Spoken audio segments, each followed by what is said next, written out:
A very warm welcome to all our viewers. Now, as we know, the COVID-19 situation has forced a lot of educational institutions across India and the world over to suspend physical classes and adopt and shift focus to online learning. Now, in this situation, there are a few educational institutions that have been able to utilize their e-learning platforms to really fill in the gap that has been created by suspended classroom learning. Today, we're going to talk to a person behind one such educational institution that has utilized its e-learning platform to do pioneering work in the field of medical education in India. We're very pleased to have with us Dr. Sumer Sethi, who is an eminent radiologist and entrepreneur, blogger, as well as innovator. He's also a TEDx speaker and motivator. And he has done pioneering work, of course, in the field of medical education. Beyond that, he has also mentored lakhs of medical graduates over the past decade. He has, of course, a unique blend of academic excellence and entrepreneurship. And currently, he is heading and at the helm of firms in India, such as Telerad Providers, which is a company that provides teleradiology services in India, and he's also at the helm of the Delhi Academy of Medical Sciences, which is also known as DAMS in short, and that of course is a premier test preparation institute in India for postgraduate medical courses. So with that said, welcome Dr. Sethi to the show. Very pleased to connect with you on the Wires platform, and I hope through this conversation we will of course get a sense of your journey at the head of DAMS and how you have gone about pioneering postgraduate medical entrance education in India. And through these COVID times, of course, you have managed to leverage the situation and utilize your mobile app-based solution, which is called eMedicos. So my first question to you, Dr. Sethi, if you can give us a sense of your background as a doctor, and more importantly and critically in the background that we are talking about today as an entrepreneur, what has your journey been like? Thank you, Shivani, for the kind words and a kind introduction. And what I'll take you back is I'll take you back to the beginning of my journey. I am a graduate. I am a medical graduate from Maulana Azad Medical College, Delhi. I did my MBBS from Maulana Azad Medical College, and after we finish our MBBS as doctors, we have to appear for a competitive test to get into our specialties. That is today called as NEET PG. At my time, it was called as All India PG. And when I gave that exam, I got a rank 4 in that All India exam, despite being a kind of a average kind of student in my medical school.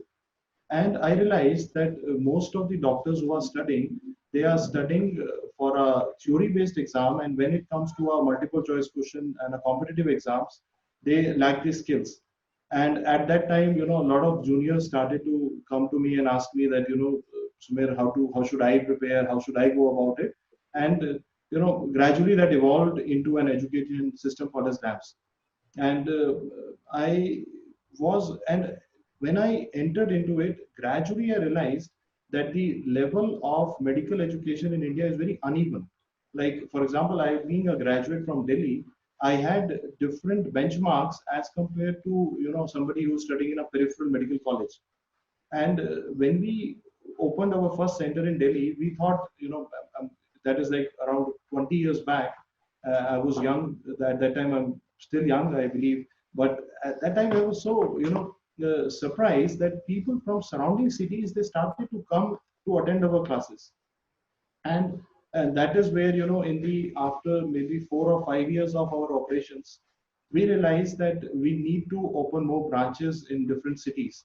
And from 2004 to 2011, we ended up opening 35 classes where our teachers, and I started at the initial educator, but now we have 100 odd teachers from Delhi, Mumbai who are teaching with us. So these doctors would travel to different cities and teach. So till 2011, we reached to around 35 centers across the country. In 2011, then we got an idea that a lot of students who are there in, like, we were only going to places which were air connected, where we had an airport. But then medical colleges were in cities like Guntur, in Gorakhpur, where they wanted actually the need was even more because of the inequality of the education system. So Right. then we got on to a system called as satellite-based classes, Mm-hmm. and from 2011 to 2014, I wanted to see the impact of technology here. In 3 years, we opened 250 centers. And so in my, if in the first 5 years, we opened only one center. Mm. Next 6 years, we opened 30, and then we opened, now we are running 250 centers. And in 2018, we decided to break another barrier by getting into, by providing education or medical education or test prep to doctors who could not come to any classroom because of their working schedules or their family life. So we launched an app called as eMedicos, and in this pandemic, it came very handy, and that is the the entire story. If I put it in a perspective, how I look at it as an entrepreneur is that I like to break barriers, Mm. barriers that a user needs or a learner needs, he's facing.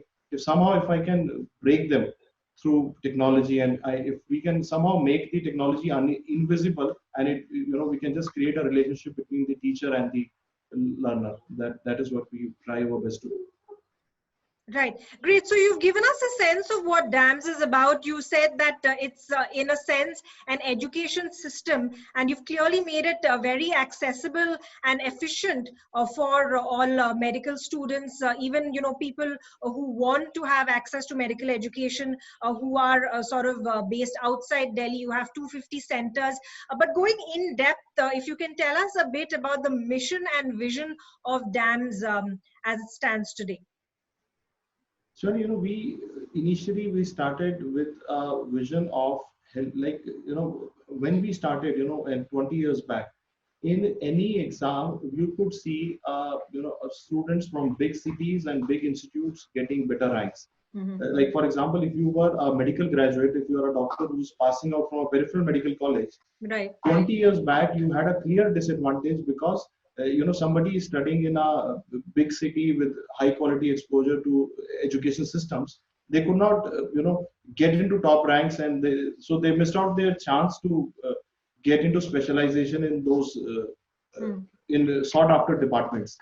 So our mission was to create a equalizing platform kind of a thing, where even if in your medical college you don't have access to top notch educators, through our system, through our classroom network, if we with either a face-to-face network or a satellite-based class or an app-based class, our main mission is to empower each medical graduate to say perform to the best of his ability in the exams. There should be nobody, it is a very poor reason that I'm from a city where there is no facility, and I'm lagging behind in my career. So that is the mission that we have, and that is the depth of it. But when I look at the width, we are also expanding the domain by we expanded the same domain for dentists also. Like, we started with doctors, now we have a network where we are teaching the dental graduates also for their further education. And recently we have started a program for doctors who want to super specialize into cardiology, neurology. For them also there is an entrance exam called as NEET SS. So we kind of prepare them also for their exams. So we trying to cater to the education in non-formal education needs of doctors in general, like doctors, dentists put together. Right. That's great that you've expanded into so many niche sectors and fields within medical as well, dentistry, cardiology, as you mentioned a few. You also said that you put a lot of emphasis on technology. So if you can tell me a little bit more about how you have managed to really leverage technology to be able to expand the capabilities of the institution. Now, in today's time, we have to, understand that each of us who's a test prep in test prep business or education business, we need to know technology goes hand in hand. But my personal understanding of the entire thing is that technology is not the main thing. Main thing is the educators and the relationship between the teacher and the student. So, as an entrepreneur, my duty is to enable technology to a level that it becomes invisible to the educator and the person who's learning, so that we empower them with technology. So when we started with the initial classrooms, they were purely face to face with a blackboard based teaching. My first experience with the how technology breaks barriers was with the VSAT technology, with the satellite technology, when we enabled center-based video conferencing. And now that we have a mobile app, now our hands are totally open to experiment. Now we give a question bank to our students, which is on a digital platform where they can have analytics going to the level of that they can even track the questions that they are guessing, how much of their guesswork is getting right. They can mark any question, or they can mark a flashcard for reading later on. They have access to video on demand lectures that if they miss something in the classroom, they can see it later on. And we launched a live program where an educator can teach the student directly through the mobile app, and you can vote for the answers, you can comment on the chat box. And but the key here is still the educator and the student. I believe it is the relationship between the student and the teacher. Once it is created, the technology is a facilitator. And Right. I see it around many people, they confuse the two. Some people, they start thinking technology is the most important thing, not the educator. But I think it is the teacher student relationship which is primary. Technology is the enabler. Right. So it's great that you've really built that base of this teacher-student connect, and then sort of built the technology to be the enabler over it. And as you mentioned at the onset of the interview, you've really been putting your e-learning model into good use amidst this pandemic situation that we are currently faced with. So if you can tell us a bit about your foray into e-learning, the evolution of it, and how you've managed to expand. During this lockdown, the number one challenge that we all faced as educators was that a lot of our students were enrolled in classroom programs. They were coming to the classrooms and teachers were teaching them physically or through the satellite centers. And when the lockdown was announced, all public gathering and everything was not allowed.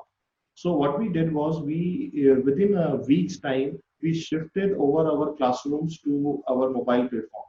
On our mobile platform, we created different batches so that because there are students who are at the medical student level and there are students who are at a graduate level, both of them are attending our courses. So we created different batches and we enabled teachers to take live classes on the app itself. Now what happened was initially we had a kind of learning or a teething thing that students used to learning from a face-to-face teacher had to be shifted to a mobile e-learning kind of a learning. Initially, there was some teething and some getting used to it. But as I said, that once the student-teacher relationship gets established, the technology becomes invisible. And the students begin enjoying, and we, like in our classes, what happens is if you do a good class, sometimes a student would click a picture with you and keep it as a memory later on in a physical classroom.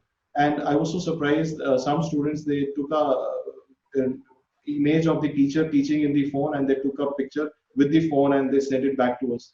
And I realized that nobody can stop the human spirit of learning. The students who want to learn and educators who want to teach. The lockdown, the barriers, nothing could stop them, and the relationship continued. There were issues, especially in the lockdown, like to get a cable or a cable to connect the computer or to connect a webcam. Sometimes it was tricky because all these shops were closed, everything was closed.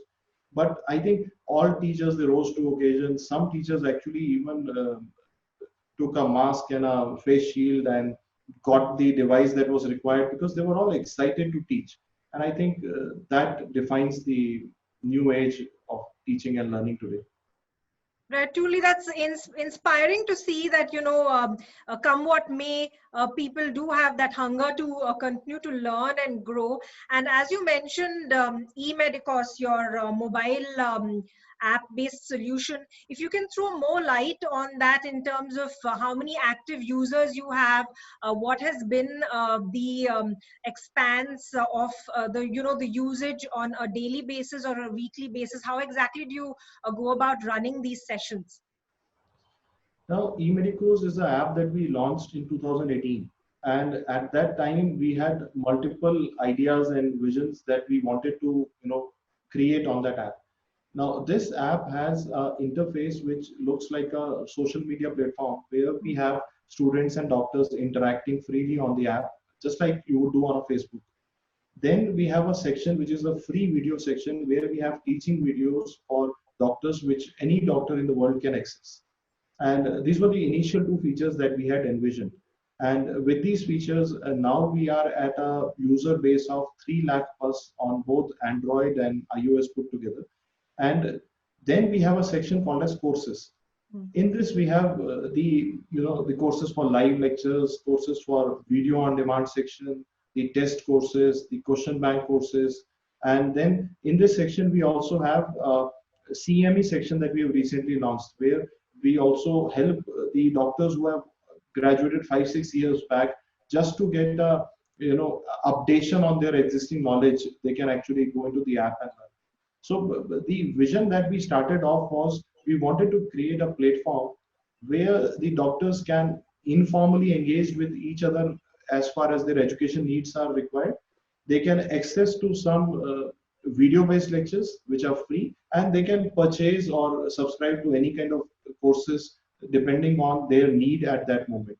And I'm so happy today when I look back that how the journey has evolved from, in 2018 we could not see the pandemic coming, but when the pandemic came and the lockdown happened, so it was announced at around the 23rd of March or 24th of March, and 1st April we started live classes on our app. And a lot of my partners or franchise partners or teachers, they said, Sumer, could you predict that this is going to happen? That how were you so ready? And we were not actually getting ready for the pandemic. We were getting ready for the new generation where we would need all these things. So we were very happy that we could do this in 7 days. In 7 days' time, we could shift every classroom, every classes, physical classes that was happening onto the mobile app. Right, and clearly this is going to be the new normal for some time to come. So, it's great to see an institution such as DAMS that is already future ready. When it comes to a field like medical, which is so critical even in these times as we move forward. And particularly on examinations, you brought that up as well. There has been a lot of talk about, this new pattern for the exit exam for doctors. So how do you think that will change the way medical students prepare for this new proposed exam called NEXT? What is the way forward in that context? Shivani, you have actually brought up a very, very good question and a very pertinent question for the students right now. I think it's a burning question right now. So what has happened is all over the world, once you graduate in medical field, once you become an MBBS doctor, all over the world like US, UK, you have a licensing exam to appear for, and after that you become licensed to practice medicine. In India, we did not have a licensing exam so far. And the current government has recently proposed an exit exam called as the NEXT, which would happen in 2022 or 2023, which will serve as a licensing exam for doctors in India. And that will be a great equalizer that wherever you may study from your MBBS, all of the students would have to give the same exit exam so that the quality of doctors can be controlled by the government initiatives. Now, what has happened is that with this exam, the pattern of asking questions will also change. And we at DAMS, we are actually working full time into adapting to the new proposed changes. I'll give you a brief idea here so that the listeners who are doctors can benefit from this.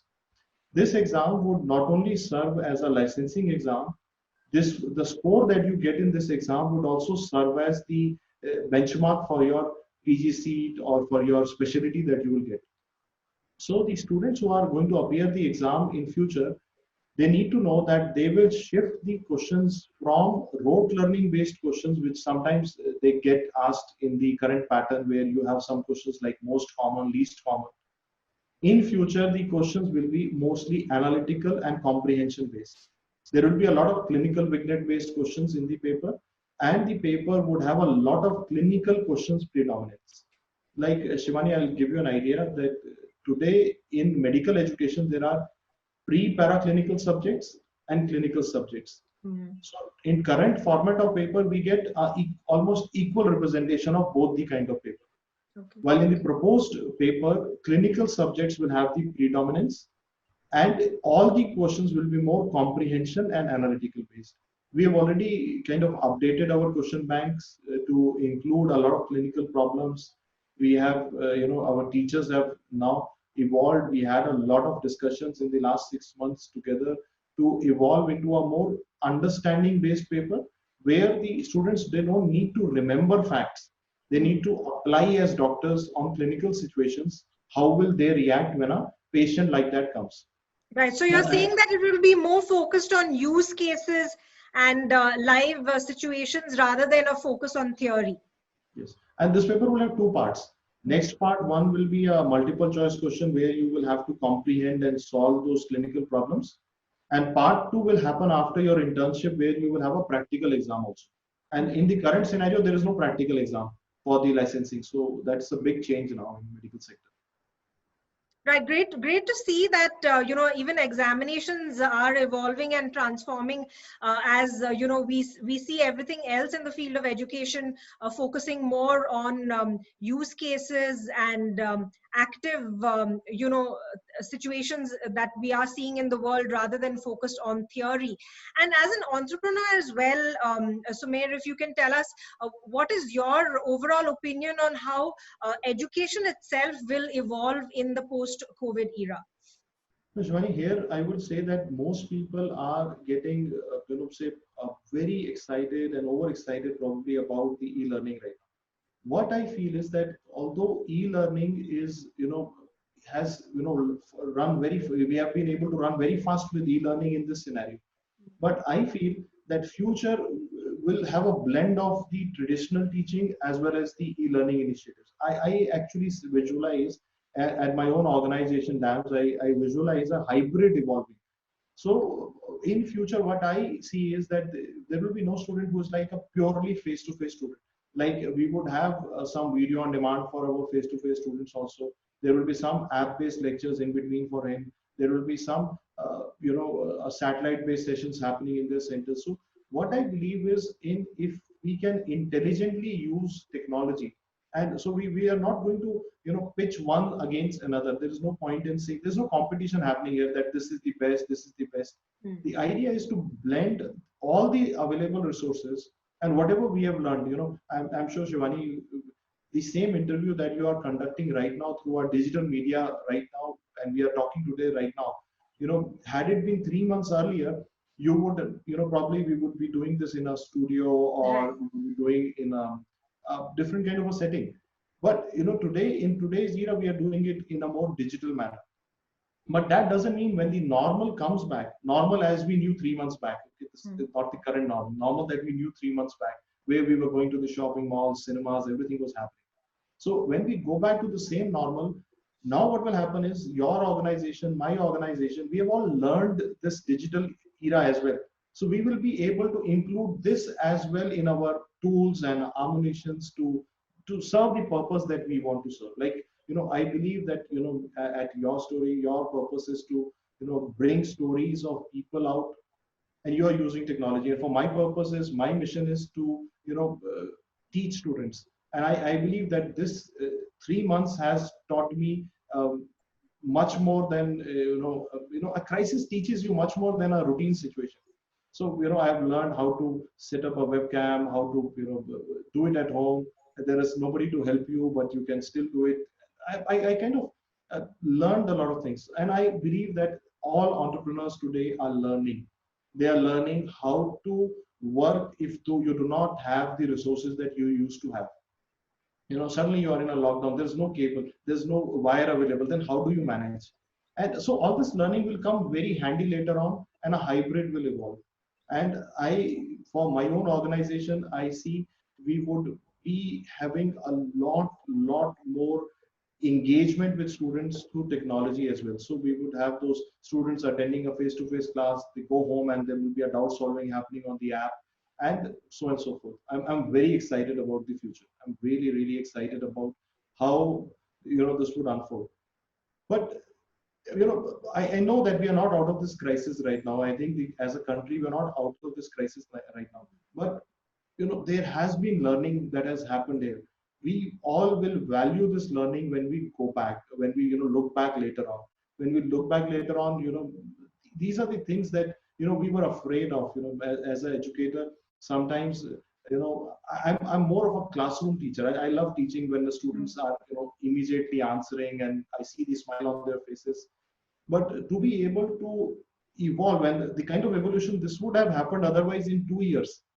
The pandemic has forced us to learn this in 7 days, and I'm really excited about it. And I see the potential of delivery to places where we could not go through this mechanism, and I'm very excited. Right, very well put, Dr. Sethi. You of course mentioned that there will be an evolution of a hybrid model, which will be both physical and online classrooms, and of course the ability of the human race really to adapt and change in situations like the pandemic, where you're forced to learn. And of course, we are all open to learning. Thank you so much, Dr. Sumer Sethi, for really sharing your inspiring journey, both as a doctor and as an entrepreneur. You are, of course, doing a lot of pioneering work in a very critical field, such as the medical field, encouraging postgraduate students at a time where the world is battling a pandemic. So more power to you, and all the very best in taking DAMS and your e-learning platform and mobile app forward. Thank you so much for your time. Thank you for it has been a wonderful experience to interact with you. And I would like to add here that I've been following your story on LinkedIn, and I keep on all those stories with entrepreneurs that you share is usually a source of inspiration for us all. I wish you all the best. More power to you as well. Thank you so much, Dr. Sethi.